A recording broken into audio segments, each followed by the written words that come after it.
Sir Richard Branson. Sir Richard Branson. My business idol. Probably my number one next to Oprah. It's like tied. Like who would I do have dreams of like meeting each of They're very cool. When I found out that Richard Branson, who, you know, is the founder of Virgin, has about 300 different companies under that brand, when he was asked what the secret to his productivity was, he had said that he swims in the ocean 2 to 2.5 hours per day.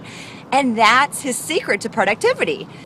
Richard Branson was in town for his son's movie documentary premiere at Balboa Park. So of course I had to go to see if I could get a chance to meet my number one idol, Richard Branson.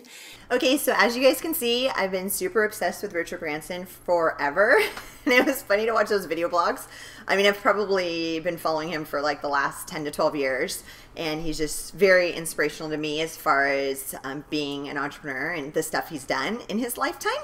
So yes, it was fun watching those little video blogs. And yeah, so I'm back from Paris from meeting him. We spent an hour at breakfast together and it was incredible. And I can't say that it was like surreal, because it wasn't. It was just like we're having breakfast and we're having a conversation, and you know, I got to ask a few things that I was curious about, and just he genuinely, you know, I know, you guys, I have to tell you this. He literally took out a notebook as I'm talking. You know, he was asking me about my business.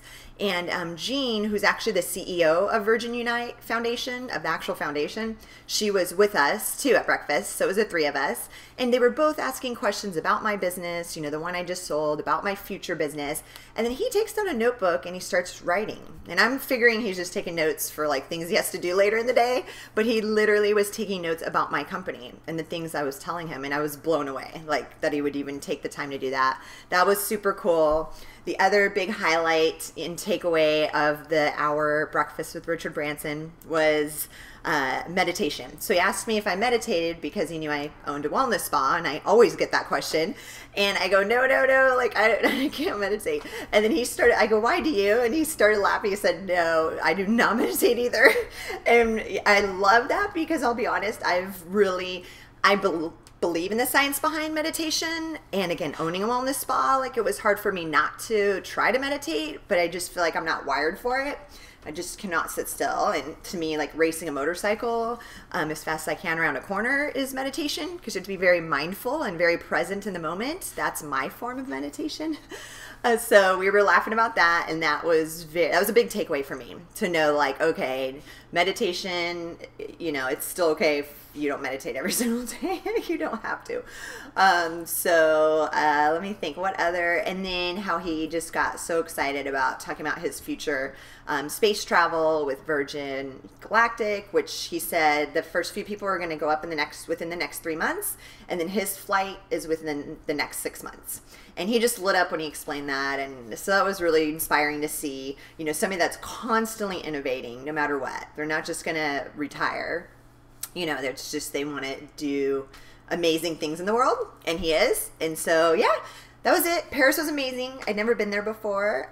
Beautiful city. Shout out to Eric Yang for spending one of the days with me. And we did some co-working and hung out. And he used to be my roommate earlier this year. And yeah, I think that's it. I mean, it's a lot to talk about. That's why I didn't want to type all this out. But if you're interested, and again, this whole point, you know, I just want to inspire others to set goals, no matter how big they are, because you can reverse engineer them backwards, and you have to really set the goal, and you have to visualize that goal, and you have to make a game plan to hit it. And so if you guys want to keep watching this, and I know it's super long, I'm sorry, but one is the phone call when Richard, it's me explaining when he had called my cell phone back in 2013. I tell the whole story. And then the second part, real quick, is a chunk of my team meeting from April at Eco Chateau. We record all our team meetings, and so you'll actually hear me, and you'll see the slides from when I told the team we were going to cut this check to Virgin Unite back in April.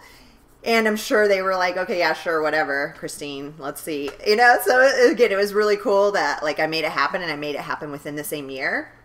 But again, it's the importance of visualizing, you know, that check. I actually had that check framed, and I had it on my desk in my office. So everybody that came to my office saw it. You know, they said, "What is this for?" But it literally was made out to the charity for the dollar amount, and it was also framed in my bedroom, and it was framed in both break rooms of the spas. So it was that daily visual reminder of like, okay, this is the bigger goal, you guys. Like, we want to make an impact, like, for the world, not just locally in San Diego. And that was my big driver. And so, yeah, it was cool to finally write that check and actually hand it to him personally was a huge bonus.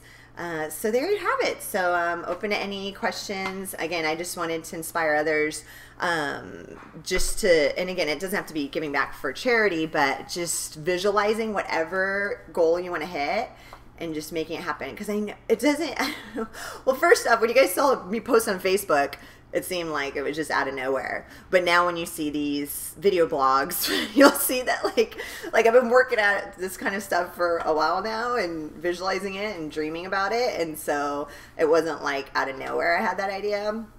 But again, you just have to take the action steps to make it happen. So there you go. Talk to you guys later.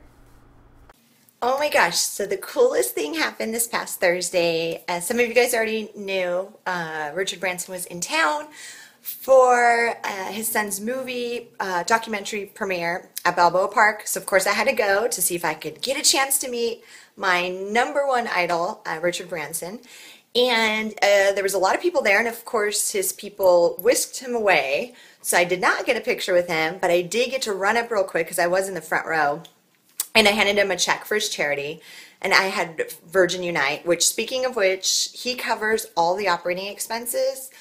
So all the money you donate to Virgin Unite goes straight to the cause, which is awesome. So I wanted to donate for that, and I had written a note on the check, obviously telling him how awesome he is, and what else did I say? It was just a little quick note because I just knew I wasn't going to get to actually talk to him really quickly. So I just grabbed his arm, handed him the check, said he was awesome, and I wanted to give that for his charity. And probably only an hour later, his team, I'd put my business card with the check, but his team had called the spa first, and Robin was smart enough to think, okay, this person has an English accent. Let me give them Christine's phone number, her cell phone number. So I was driving back, and in my car, I got a call, and it was his team, of course, and it was a lady with a beautiful English accent that said, yes. Hi, would you like to speak with Sir Richard Branson? Can I put him through with you? Would that be okay? I was like, why, of course. I would love to speak to Sir Richard Branson. And then all of a sudden I had an English accent also. So anyways, they put him through on the line, and yeah, so he called and personally thanked me for the check for his charity. I mean, it wasn't like I gave $100,000 or anything. So the fact that he would take his time to call me and thank me and ask what my business was, and we only talked for like 2 minutes, but still, it was amazing, and that just shows the character of the guy, just more the reason why I have to get to Necker Island, to where they take a group of business owners a couple times a year out there to mastermind with Sir Richard Branson himself. So that moved way up on my bucket list now, for sure. So I definitely have to get out there, but I just wanted to tell the quick story because a lot of people thought I was kidding when I told them that Richard Branson called my cell phone, but he really did on Thursday, so it made my day, it made my week. Long story short, Richard Branson was here in San Diego, June 2013. I went to an event with 100 people to see him, and I'm like, oh my God, there's no way I'm going to get to talk to him. He's like my all-time idol, but I'm going to sit in the front, I'm going to get there early, I'm going to sit in the front, and I'm going to try to talk to this guy. And I'm going to give him a check for Virgin Unite, that's his charity. And so long story short, the bodyguards are pulling him off the stage at the end. I freaking run up to the guy onto the stage, and I grab his arm. I'm like, Richard, I am like the biggest fan of yours. Here. And I gave him a company check from Eco Chateau for his charity with my business card. Thank God, I was smart enough to put the business card with my cell phone number. And I'm like, here, bye. And I ran. That's it. Didn't ask for a photo, didn't ask for anything. I'm like, that's all I wanted to do. Within 45 minutes, our spa coordinator at the time, Robin, calls me in my car while I'm driving back to the office.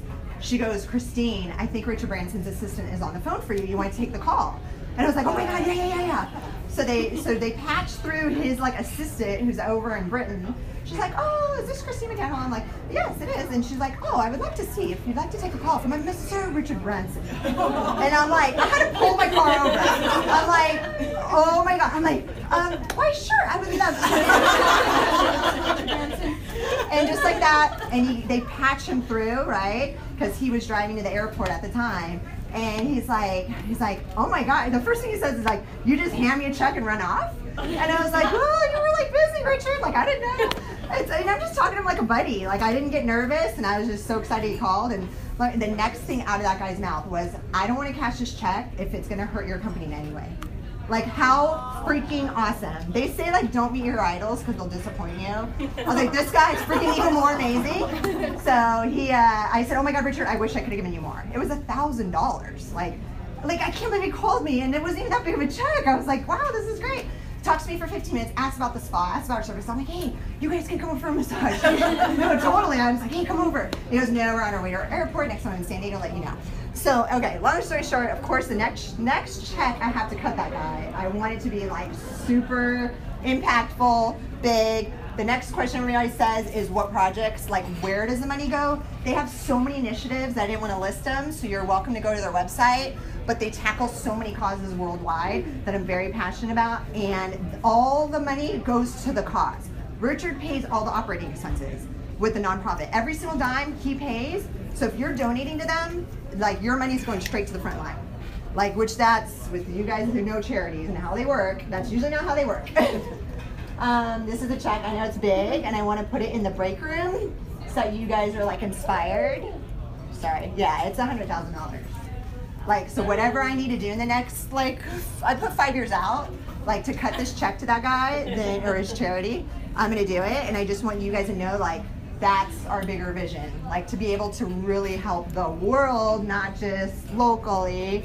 And lastly, Jim Carrey, I don't know if any of you guys have heard this story, he wrote a check out, it's called visualization. Yeah, you know, 10, he writes a check, Jim Carrey, $10 million. Like, and said, and it visualized it all the time. And he was a freaking comedian in Hollywood, like not even making ends meet. And it, like almost to the day of 5 years, Dumb and Dumber, 10 million for that, for him to appear in Dumb and Dumber. It's like the coolest story. I'll send you guys a link to like him telling Oprah about it, but it was like really inspiring. So for you guys, visualize, visualize, visualize. Hi everybody, this is Christine and Richard, and we just wanted to say thank you to all of you for making this possible. Every single dollar will go to a very, very worthwhile cause, and thank you for all your hard work. And I think Christine's found a nice new owners, and I hope it all works out really well for you. Best of luck. Cheers. Yeah, thanks girls. Eco Chateau Life. Thank you.